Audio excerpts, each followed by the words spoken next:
Hello everyone, welcome to the Brighters Hub. Hello everyone, मैं रोहित सिंह।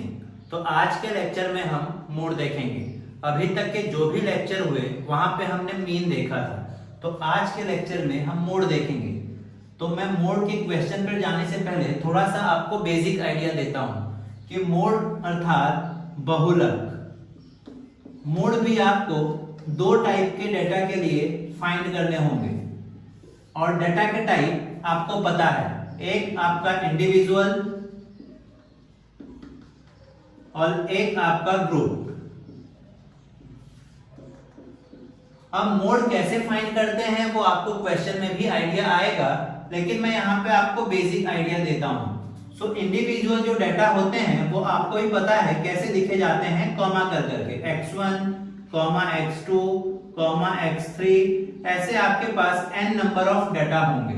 लेकिन जो ग्रुप डेटा होते हैं उसके क्वेश्चन दो टाइप के आते हैं। एक टाइप में आपका xi दिया रहता है और fi दिया रहता है, जहां पे आपकी क्लास नहीं दी रहती। और एक टाइप में आपके पास क्लास दिया रहता है और fi दिया रहता है, लाइक 1 to 3, 3 to 5 और कुछ उसकी फ्रीक्वेंसी होती है। सो कैसे फाइंड करना है उसका बेसिक आइडिया आपको मैं देता हूं। सो इंडिविजुअल डाटा में आपको ये चेक करना है कि सबसे ज्यादा बार कौन सा नंबर रिपीट हो रहा है, मतलब मैक्सिमम रिपीटेशन क्या है। जो भी नंबर का मैक्सिमम रिपीटेशन होगा वो उसका मोड होगा।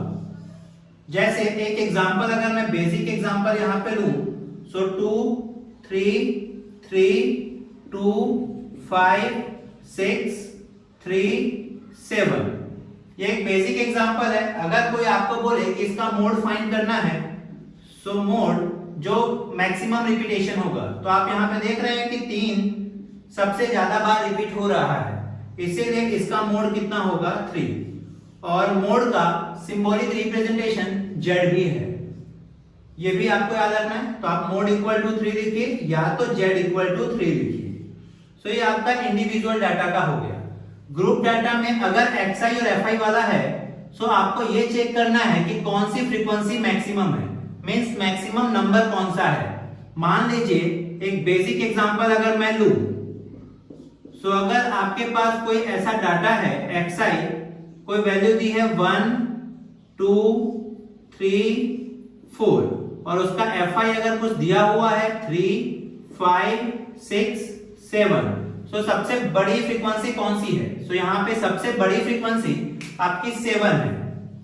सो इसका जो z की वैल्यू होगा वो 4 होगा।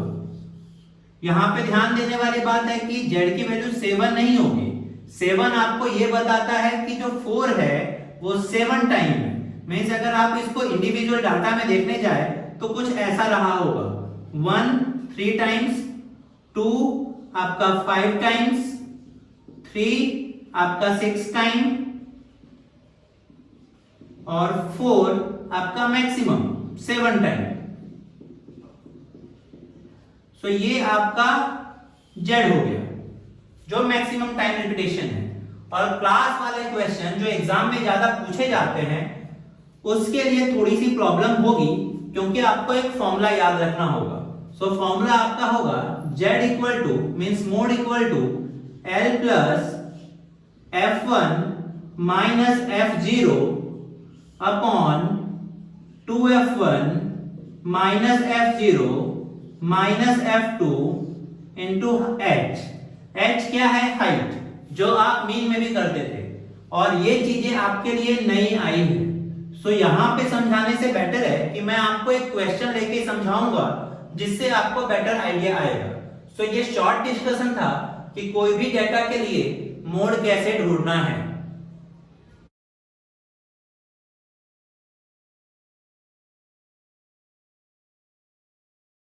तो चलिए अब एनसीईआरटी का एग्जांपल नंबर 4 देखते हैं। सो एग्जांपल नंबर 4 में आप देख पा रहे हैं कि जो डेटा है वो इंडिविजुअल है। अब 2 6 4 ऐसा लिखा हो या कॉमा करके लिखा हो उससे कोई फर्क नहीं पड़ता, आपका ये जो डेटा है वो इंडिविजुअल है और इस डेटा के लिए आपको मोड फाइंड करना है। सो अभी मैंने आपको बताया कि ऐसे डेटा के लिए सबसे पहले आपको ये चेक करना पड़ेगा कि कौन सी वैल्यू मैक्सिमम टाइम रिपीट हो रही है। सो आप इस डेटा में देखेंगे तो 2 मैक्सिमम टाइम रिपीट हो रहा है। ये 2 जो है वो कितनी बार आ रहा है? 3 टाइम्स, जो इस डेटा के लिए मैक्सिमम है। सो आपका इसका जो मोड है वो डायरेक्टली z इक्वल टू 2 हो जाएगा। सो इस टाइप के क्वेश्चन सब्जेक्टिव में नहीं, ऑब्जेक्टिव मींस एमसीक्यू टाइप में आ सकते हैं। लेकिन एग्जांपल नंबर 5 जो है वो आपके लिए मोस्ट आईएमपी है। एनसीईआरटी में 2 मार्क्स के लिए कभी-कभी ऐसे क्वेश्चन पूछे जाते हैं जब आपके पास कोई एक क्लास और एक फ्रीक्वेंसी वाले डाटा होते हैं और जिसका मोड फाइंड करना होता है। सो ऐसे क्वेश्चन के लिए सबसे पहले फॉर्मूला की बात करें तो z equal to l plus f1 minus f0 upon 2f1 minus f0 minus f2 into height. ये आपका फॉर्मूला हो गया। फॉर्मूला पर से आप देख सकते हैं कि आपको कौन कौन सी वैल्यू की रिक्वायरमेंट है। एक आपको क्या चाहिए? l, एक आपको क्या चाहिए? f0, एक आपको क्या चाहिए? f1, एक आपको क्या चाहिए? f2 और एक आपको चाहिए h मींस हाइट। अब ये सारे डेटा आपको इस क्वेश्चन में से कलेक्ट करने हैं। सो ऐसे क्वेश्चन के लिए सबसे पहले आपको फ्रीक्वेंसी में ये चेक करना होता है कि मैक्सिमम फ्रीक्वेंसी कौन सी है, मतलब मैक्सिमम नंबर कौन सा है। तो 7 8 2 2 1, इसमें मैक्सिमम नंबर कौन सा है? 8 मींस सबसे बड़ी संख्या कौन सी है? 8। जो सबसे मैक्सिमम नंबर है उसका लेफ्ट हैंड साइड और राइट हैंड साइड भी आपके लिए बहुत इंपॉर्टेंट है। क्यों? क्योंकि जो मैक्सिमम नंबर है वो उसका लेफ्ट हैंड साइड और उसका राइट हैंड साइड ये आपको 3 डिटेल देंगे, 0 1 2। वैसे जो मैक्सिमम नंबर होता है वो f1 कहलाता है। याद नहीं रहे तो लेफ्ट और राइट पे भी आप एरो कर लीजिए और आपको पता ही है गिनती कहां से स्टार्ट होगी, 0 1 2। सो आप ऐसा लिख दीजिए f0 f1 f2। सो आप यहां पे ये वैल्यू डायरेक्ट लिख सकते हैं 7 8 एंड 2। फर्स्ट काम खत्म। नेक्स्ट 2 चीजें बची है, L और H। सो L क्या है? तो जो आपने मैक्सिमम नंबर पे जो गोला किया, सर्कल किया, उसकी जो लोअर लिमिट है वो आपके लिए L बनेगी। मींस इस क्वेश्चन में या इस टाइप के क्वेश्चन में सबसे इंपॉर्टेंट ये है कि जो आप मैक्सिमम नंबर पे सर्कल कर रहे हैं वो सही कर रहे हो, क्योंकि ये वैल्यू आपको 4 चीजें देगी, L, f0, f1 और f2। बच गई हाइट, तो हाइट तो आप यहां से भी निकाल सकते हैं, जो आप मीन वाले क्वेश्चन में भी करते थे। 1 से लेकर 3 तक की हाइट कितनी है? 2। सो आपकी ये आ गई हाइट। आपके पास सारी वैल्यू आ गई, वो सारी वैल्यू आपको यहां पे रख देनी है। सो L की वैल्यू आपकी क्या आ गई? 3, तो आप रख दीजिए 3। f1 आपका क्या आ गया? 8 माइनस f0 की वैल्यू क्या आ गई? 2 2। f1 की वैल्यू क्या है? 8 माइनस f0 की वैल्यू क्या है? 7 माइनस f2 की वैल्यू क्या है? 2 और इनटू आपका हाइट कितना है? 2। सो L की वैल्यू क्या आ गई आपकी? 3। f1 आपके पास क्या है? 8 माइनस f0 की वैल्यू क्या आ गई? 7 अपॉन 2। f1 की वैल्यू क्या है? 8 माइनस f0 की वैल्यू क्या है? 7 माइनस f2 की वैल्यू क्या है? 2 इंटू आपका हाइट भी क्या है? 2। सो सबसे पहले क्या करना है, आपको सारी वैल्यू रख देनी है। Next step by step solve करेंगे। 3 8 माइनस 7 क्या आ जाएगा? 1। नीचे पहले मल्टीप्लाई करना होगा, 8 2 जा 16 minus 7 minus 2 into 2। Next 3 1 into 2 means 2 1 जा 2 डिवाइड बाय 16 माइनस 7 9 9 माइनस 2 आपका क्या आ जाएगा? 7। सो 2 को आपको 7 से डिवाइड करना होगा और डिवाइड करेंगे तो आपका आंसर आएगा 0.286। आप पॉइंट के बाद 3 डिजिट तक या 2 डिजिट तक वैल्यू ले सकते हैं।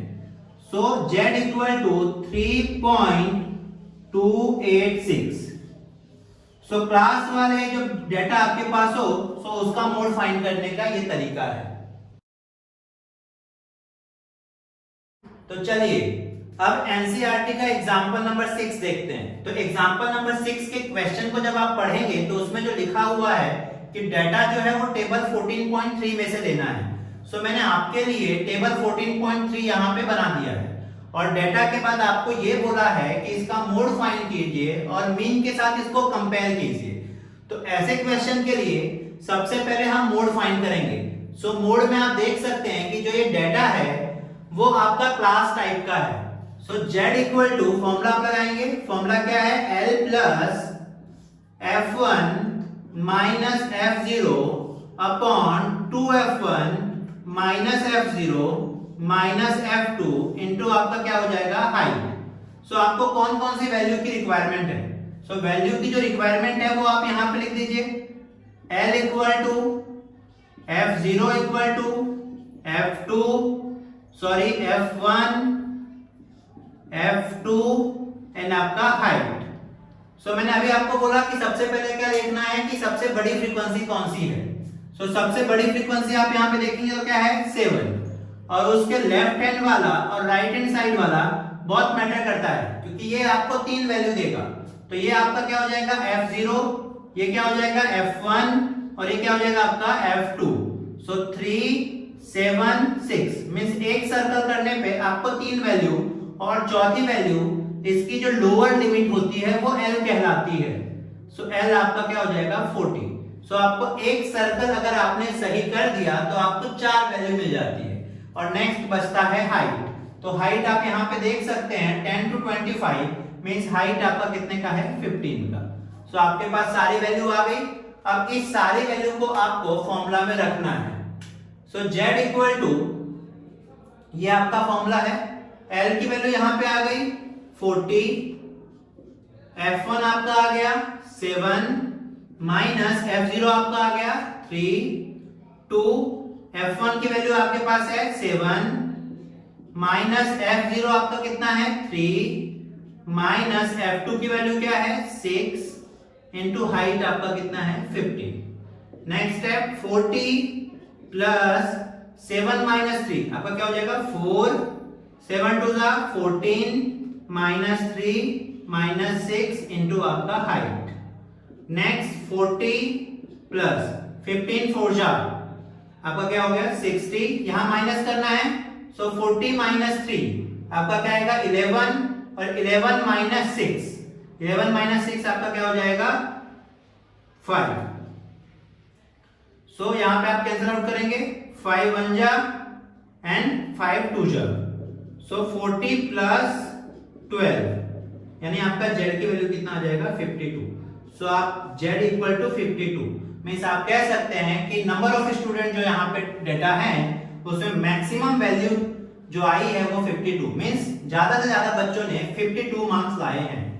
अब इसका आपको मीन भी फाइंड करना है। सो मीन फाइंड करने के लिए आप कोई भी मेथड यूज कर सकते हैं लेकिन क्लास वाले क्वेश्चन है सो मैं आपको यही कहूंगा कि बेटर है कि आप स्टेप डेविएशन को फॉलो कीजिए।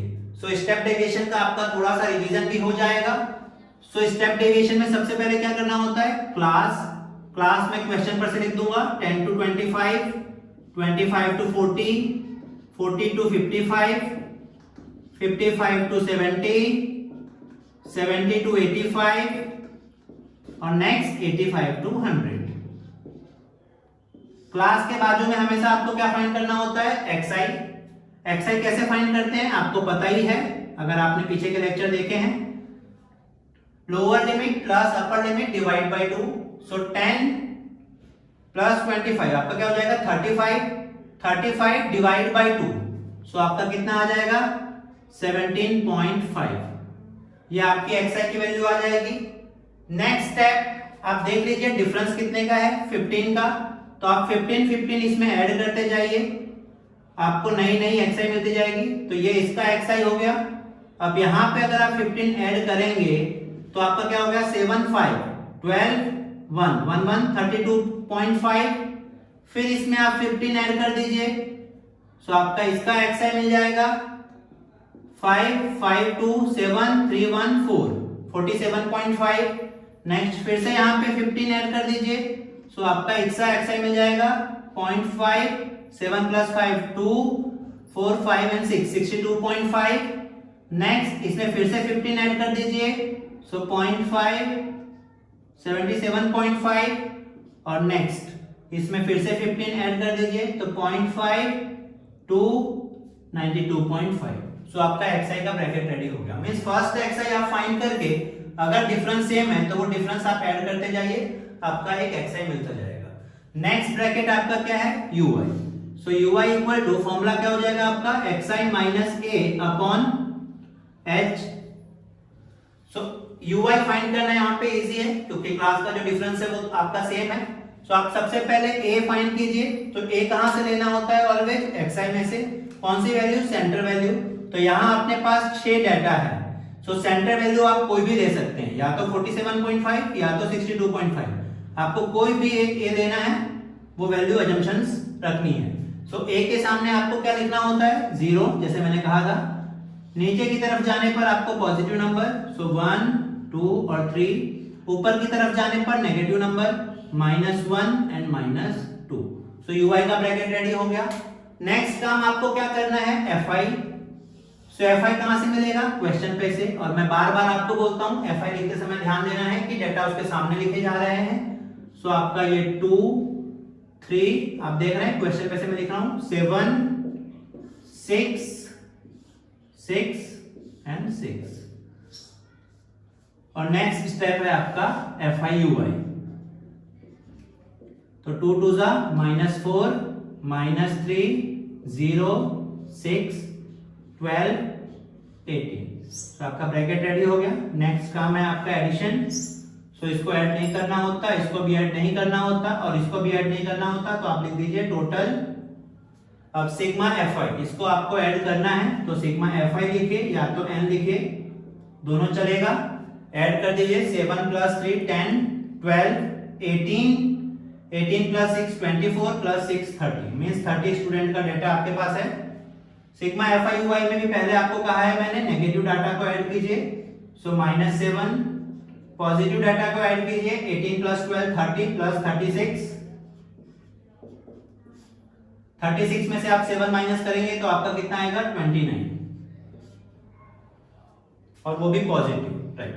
तो पॉजिटिव आप लिखिए तो भी चलेगा, नहीं लिखेंगे तो भी चलेगा। सो आपका ये आ गया टेबल मीन फाइंड करने के लिए। आपने स्टेप डेविएशन मेथड को सॉल्व लिया है। सो इसका फॉर्मूला आपका थोड़ा सा रिवाइंड करेंगे x bar equal to a plus sigma fi ui upon n into आपका हाइट। a की वैल्यू आपकी क्या आ गई 47.5 आपने अजम्पशन किया था। जिन्होंने 62.5 अजम्पशन किया होगा उनको 62.5 यहां लिखना होगा प्लस सिग्मा fi ui आपका कितना आया 29 अपॉन 30 और हाइट आपकी कितनी थी 15। क्लियर है। सो आप यहां पे कैंसिल आउट कर सकते हैं 15 2 30 तो 47.5 plus 29 divide by 2 47.5 29 divide by 2 आप करेंगे तो आपका कितना आएगा 14.5।